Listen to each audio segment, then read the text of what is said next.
Out of all the possible characters showing up on Egghead to help out the Straw Hats, Dorry and Brogy were not on my list. Or really anyone's list for that matter, at least not the ones I saw online.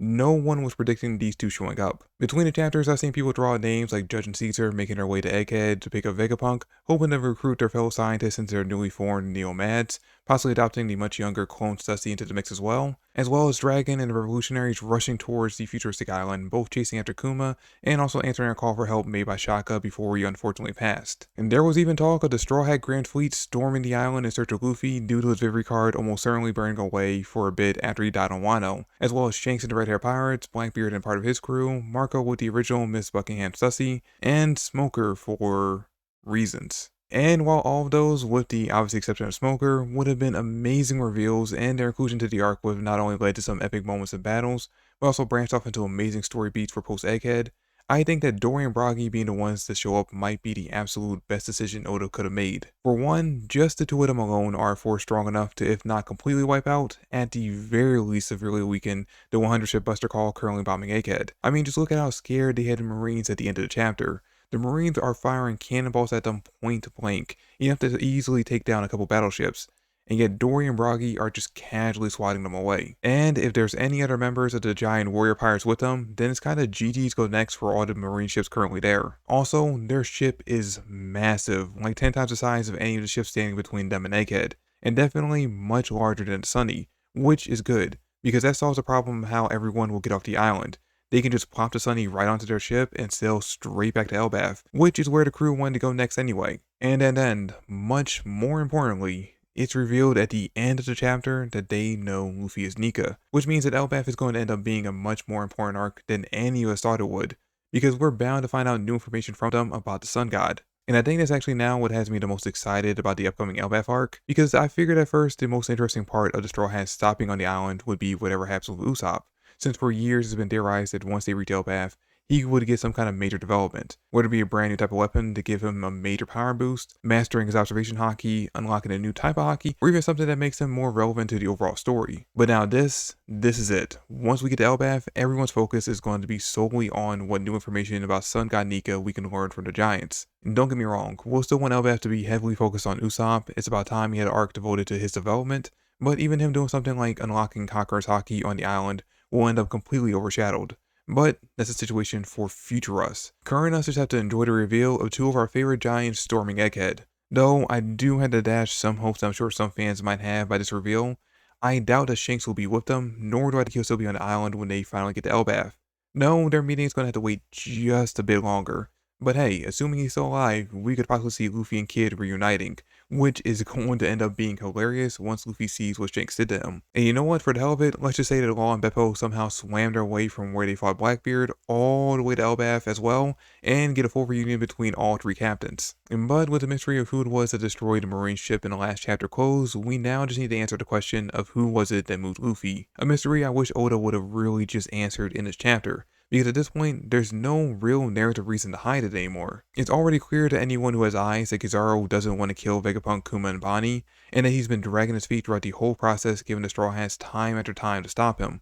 So if it's him, it's not really going to change much about the current state of things to reveal it. And if it's Caribou, then there's even less reason to hide the fact that it was him. Because until this mystery presented itself, I would bet 90% of the people reading One Piece week to week forgot he was even on the island. Though I will say that my bet is now officially moved from Kizaru being a secret traitor to Mr. Mudman Caribou being the culprit. Mostly because while Kizaru has been pulling his punches, he hasn't done anything that could actually be considered traitorous just yet. Hell, even in this chapter he goes in for a kill on both Kuma and Bonney twice, without knowing that Luffy and Sanji will step in to stop him. The best comparison I can make to Kizaru right now is that he's like a pet owner that unfortunately has to put his pet down due to old age. He doesn't want to do it, he wishes there was a way to fix it, is killing him inside to do it, but ultimately he's going to do it. But that being said, Oda could still put a rug from under me and reveal that Kizaru was the one who brought Luffy the food and moved him to the food machine, in a desperate bet that Luffy would regain enough energy in time to stop him from having to kill 3 people he cares about. But I think the odds of that being the actual case are very slim. And you know what, speaking of Luffy, he seems to finally be taking this whole situation a bit more seriously,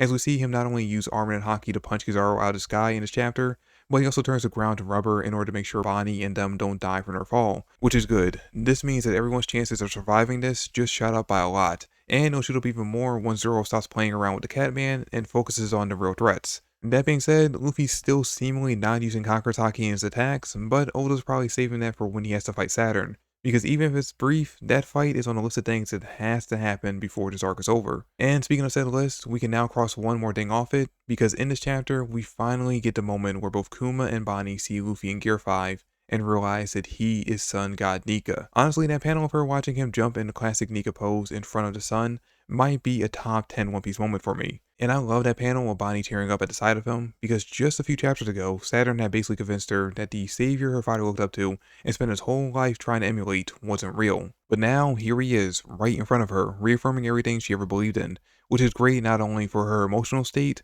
but also her now knowing for sure that he's real will greatly boost her powers, because her winning abilities were tied directly to her starting to doubt Nika's existence, but this fixes that. Also, it's great to see Kuma finally getting to see the guy that gave him hope all throughout his life, no matter how much he suffered, which we now know is a lot. Like, a lot. I just wish it was a bigger moment for him instead of being relegated to such a small panel. But hey, I get it, this moment is more for Bonney than it is for Kuma, because this is now her story. Along with his memories, his will was passed on to her, which is really supporting the idea now that Bonney will end up joining the crew post-Egghead.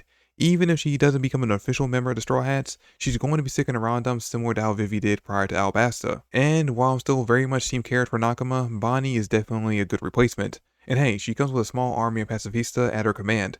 That's a huge boost to the Straw Hat Grand Fleet's overall power, which, by the way, this moment of Vegapunk revealing that Bonney has absolute authority over the Pacifista might have actually redeemed him in my eyes, because I've been very critical of Vegapunk over the past couple of chapters due to frustrating decisions he's made, but him deciding to betray the world government this way knowing it would cost him his life almost makes up for it.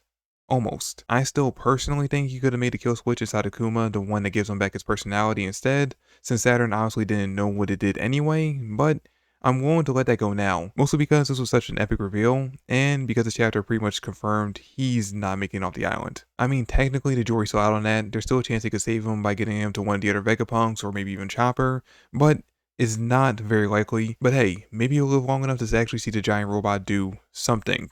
I still can't believe between appearances that thing still hasn't moved yet. Also, hopefully before he dies, he'll be able to pass on some kind of knowledge or blueprints to Franky, because if not, then his arc has completely wasted Franky's potential. I just remember going into Egghead, everyone was so sure this would be Franky's arc, that he would get some kind of major development here, either inventing something or learning something new from Vegapunk, and yet the only thing he's done throughout the entire arc that's noteworthy was shooting a hole through Saturn that immediately healed. And speaking of characters being wasted during this arc, that fits Sanji to a T, because he keeps being set up to do something epic, only for the show to be stolen by Kuma or Luffy or even the story itself. Remember back when Sanji was about to fight one of the Seraphim, and then we just cut away from that? And we keep setting up that Sanji's gonna at least try to fight one of these two big opponents, but each time he's about to, either someone else jumps in and fights for him, or his attention gets thrown somewhere else and he has to go save someone. But to be fair to the Sanji fans out there, at least he's here facing down the big threats, unlike Zoro who's still fighting Lucci. Honestly, I thought that fight would be over by now. And to be honest, there is still a chance that Luffy will have to focus on fighting Saturn, so Sanji might still be able to fight against Kizaru. And look, I'm not the biggest Sanji fan out there, but even I'm hoping he does actually end up fighting Kizaru during this arc. Now though, that being said, if he does, it's going to be brief, because of all the bombing that's going around him because of the Buster Call, and he's more than likely going to end up losing. But even still, if he loses this fight, that just sets him up for later on in the series when the two had a rematch. He'll learn something from this fight that he can take back, develop into a new technique to take on Kizaru later on. Or at least that's what I'm hoping happens, but looking at the way things been going, it's very unlikely that Sanji actually will end up fighting anyone before the arc's over. Now, that being said, there's not really much else to talk about from the chapter itself, but there are still a few things to speculate on.